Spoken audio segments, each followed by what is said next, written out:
इमरान खान 1989 का भुट्टो नहीं है और ना ही आज 2007 का पाकिस्तान है। वो एक ऐसी कौमी शख्सियत है जिनकी जड़ें उस सूबे में गहरी हैं जिस पर रियासत सबसे ज्यादा इन्हिसार करती है। इसे खत्म करने से बहरान खत्म नहीं होगा। इससे रियासत जिंदा नहीं रह पाएगी, कायम नहीं रह पाएगी। अपनी पूरी ताकत के बावजूद फौज इस जुए की मुतहम्मिल नहीं हो सकती और यही वजह है कि अफवाहों के बावजूद एस्टेब्लिशमेंट जानती है कि इमरान खान को हटाना किसी भी काबिल फहम फायदे से ज्यादा बहुत ज्यादा नुकसानदेह हो जाएगा।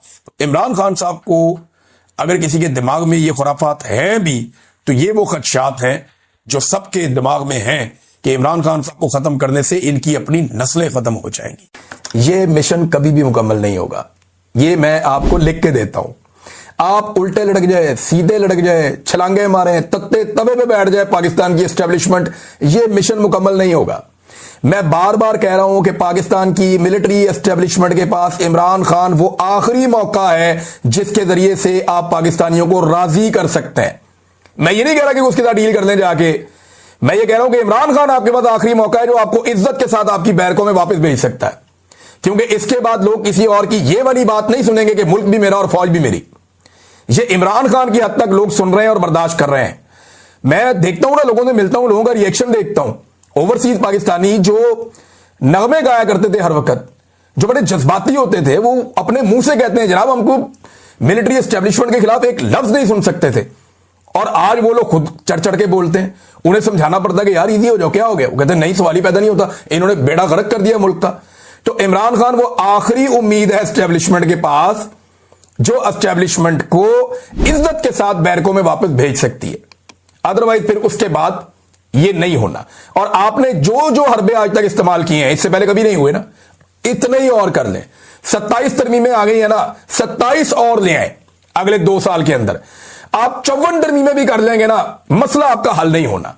मसला आपका तभी हल होगा जब पाकिस्तान की अवाम मुतमईन हो जाएगी, और वो अब मुतमईन नहीं होने वाली जब तक कि वो आपको एक मरतबा पूरी शिकस्त नहीं देती। एस्टेब्लिशमेंट को पाकिस्तान की अवाम से हारना पड़ेगा, वरना ये लड़ाई चलती रहेगी जितनी मर्जी लंबा आप इसको घसीट लें, अल्टीमेटली एक दिन लोग आपको हरा देंगे। फिर इमरान खान की बहनों ने कहा कि माफी वो मांगे जिसने 8 फरवरी को अवामी मैंडेट पर डाका डाला। माफी क्यों मंगवा रहे हैं? सीसीटीवी फुटेज अदालत में पेश करो और अदालत को फैसला करने दो। ये अलीमा खान साहिबा का बयान है। उन्होंने कहा जी बहुत सारे लोग पैगाम लेकर आते रहते हैं। अमेरिका वाले तनवीर भी 2-3 दफा आए, फिर इमरान खान ने उनसे मिलने से ही इनकार कर दिया और हमें भी मना कर दिया कि इस बंदे से दूर रहना, इसको नहीं मिलना। माफी क्यों मंगवा रहे हैं? सीसीटीवी फुटेज लेके आओ, अदालत में पेश करो, अदालत से फैसला करवाओ। लेकिन अगर सारे फैसले बादशाह सलामत ने करने हैं तो फिर अदालत को ताला लगा दो। अच्छा जी, माफी वाले बयान पे ये इमरान खान साहब की बहनों का रद्द अमल है। लेकिन एक और इंटरेस्टिंग चीज मैं आपके सामने रखता हूं, जिसमें कहा गया था कि इमरान खान सच्चे दिल से माफी मांगे, यानी सच्चे दिल से माफी मांगने का मुतालबा किया गया था। अब मिलिट्री एस्टेब्लिशमेंट भाग रही है अपनी बात से, और क्योंकि पाकिस्तान पूरे में दुर्गत बन रही है, पाकिस्तान के बाहर भी बन रही है। लोग कह रहे हैं कि अदालती फैसले फिर कहां गए, अदालतें कहां गई? जाली मुकदमात हैं, और जाली मुकदमात भी इतने हैं कि वो बैरिस्टर सलमान सफदर साहब ने बताया कि वर्ल्ड रिकॉर्ड बन गया इमरान खान साहब का। इमरान खान ने, कैदी नंबर 804 ने जेल में बैठ के एक वर्ल्ड रिकॉर्ड बना दिया है। और वर्ल्ड रिकॉर्ड क्या है कि 500 से जायद, लगभग 500 इमरान खान साहब ने एफिडेविट साइन करके दिए हैं, पावर ऑफ अटॉर्नी, वकालतनामे साइन करवाने का वर्ल्ड रिकॉर्ड लग चुका है। 500 पावर ऑफ अटॉर्नी साइन करवाए हैं बैरिस्टर सफदर ने, बैरिस्टर सलमान सफदर साहब ने इमरान खान साहब से। अब बताएं, जेल में बैठा हुआ एक आदमी इतने ज्यादा जो है वो पावर ऑफ अटॉर्नी साइन कर रहा है, तो ये वर्ल्ड रिकॉर्ड ही है ना। तो इमरान खान साहब ने बीमार ना होने का वर्ल्ड रिकॉर्ड लगा दिया, एफिडेविट साइन करने के हवाले से वर्ल्ड रिकॉर्ड लगा दिया। इमरान खान का एक और वर्ल्ड रिकॉर्ड है कि तारीख में सबसे ज्यादा मुकदमात जो हैं वो इमरान खान साहब के ऊपर दर्ज हुए। इतने मुकदमात आज तक पाकिस्तान में किसी पे दर्ज नहीं हुए जितने इमरान खान साहब को जेल में बंद करके दर्ज किए गए उनके खिलाफ। अब आ जाए मिलिट्री एस्टेब्लिशमेंट की ये ख्वाहिश के इमरान खान साहब माफी मांगे, लेकिन ये ख्वाहिश नई नहीं है, ये बहुत पुरानी है। मैं अभी आपको एक और जगह से साबित करके देता हूं। मैंने एक वीडियो निकाल के रखी हुई है। 7 मई 2024 को डीजी ISPR साहब ने, अहमद शरीफ साहब ने एक प्रेस कॉन्फ्रेंस की थी। उस प्रेस कॉन्फ्रेंस में जब एक सवाल किया गया डीजी आईएसपीआर साहब से कि जनाब इमरान खान साहब पीटीआई कैसे ये मामला आगे बढ़ेगा और कैसे निकलना है, ये वो पहले उन्होंने बहुत बुराइयां की थी पाकिस्तान तहरीक इंसाफ की डीजी आईएसपीआर ने। तो जब उनसे पूछा गया तो उन्होंने उस वक्त क्या जवाब दिया था, वो जवाब आप सुनेंगे तो आपको पता चलेगा कि ये जितना मर्जी भाग जाए बातें इनके मुंह से निकल आई हैं। और डीजी आईएसपीआर ने अपने मुंह से माफी वाली बात की थी और पाकिस्तान तहरीक इंसाफ को क्या करार दिया था, किन अल्फाज में ये बात की थी। क्योंकि देखे ना 2024 में इन्होंने जाली हुकूमत बनाई थी, नया नया कॉन्फिडेंस आया हुआ था कि तुम देंगे, फर देंगे, नहीं चढ़ांगे। फिर इन्हें इस बात का भी आइडिया था, इन्हें पता था कि डोनाल्ड ट्रंप इलेक्शन नहीं जीत रहा, तब जो बाइडेन बैठा हुआ था, तो इनका तो कॉन्फिडेंस ही कहीं से कहीं पहुंचा हुआ था।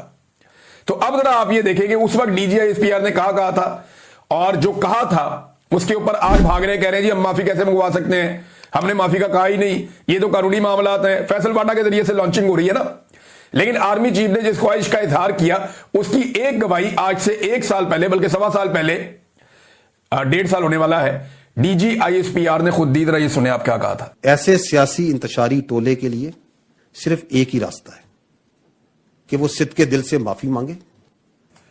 अब ये सियासत भी सिखाएंगे, ये बताएंगे नफरत की सियासत क्या होती है और तामीरी सियासत क्या होती है।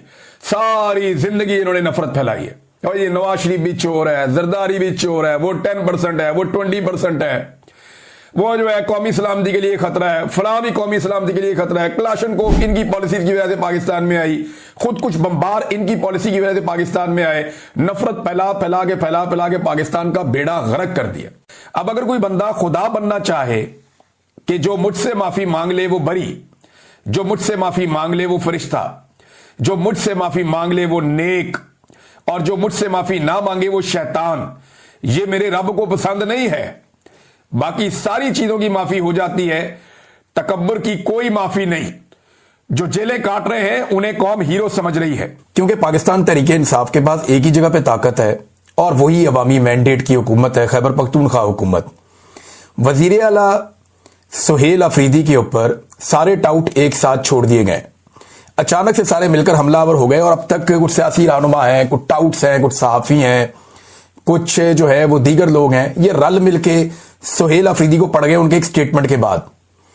ये सारा कुछ क्यों हो रहा है मैं आपको वो हकीकत बताऊंगा जो आप सुनेंगे तो आपको समझ आएगी कि एक्चुअली बात यही है। अच्छा, पहले ये बंदे जरा देख लें किस किस को लॉन्च किया गया। ताहिर अशरफी साहब जो काबिल जिक्र थोड़े से लोग हैं, मौलवी, और एमल वली खान, और इसके अलावा इमरान इस्माइल, फवाद चौधरी का एक स्टेटमेंट है, तारड़ वगैरह जो हुकूमती हैं उन्होंने तो ये बात करनी है, और इसके अलावा जो है वो फैसल करीम कुंडी और दीगर बहुत सारे लोग हैं, ये सारे लॉन्च हो गए। इन्हें कहा गया जी आप चढ़ जाओ सारे सुहेल अफरीदी के ऊपर, और बड़ा गुस्सा सुहेल अफरीदी पे इन्होंने किया।